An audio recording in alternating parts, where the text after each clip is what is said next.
Underpass থেকে বেরিয়ে গাড়িটি ঠিক এই জায়গায় আসার পরপরই হামলার মুখে পড়ে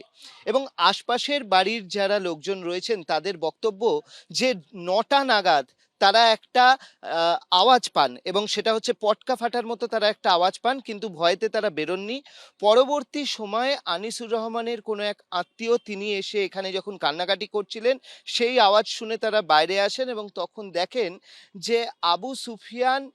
তাকে বলা হচ্ছে সে তখনও বেঁচে রয়েছে এবং তাকে তখন একটি বাইকে করে কোনো স্বাস্থ্যকেন্দ্রে নিয়ে যাওয়ার চেষ্টা হচ্ছিল। কিন্তু পুরো হামলাটা হয়েছে ঠিক এই জায়গাতে এবং যখন হামলা হয়েছে রাত্রির ৯টা নাগাদ তখন প্রায় এই জায়গা শুনশান হয়ে যায়। এবং এই জায়গাটার একটা সুবিধে হচ্ছে যে এখানে যদি কোনো গাড়ি আন্ডারপাসে ঢোকে ঠিক ওপাশ দিয়ে আন্ডারপাসে ঢুকবে এবং রাস্তার এপাশ থেকে কিন্তু দেখা যাবে যে কোনো গাড়ি আন্ডারপাসে ঢুকলো, যে গাড়িটা আন্ডারপাসে ঢুকলো তার মানে সেই গাড়িটা এখান দিয়ে বেরোবে। প্লাস এখানে আমরা দেখতে পাচ্ছি এই যে পাটকাঠির পুরো স্তূপ রয়েছে এখানে, এই পাটকাঠির যে স্তূপ রয়েছে তার আড়ালে কিন্তু যে কেউ পাটকাঠির এই যে স্তূপ রয়েছে তার আড়ালে লুকিয়ে থাকতে পারে। অর্থাৎ একদিকে অন্ধকার শুনশান,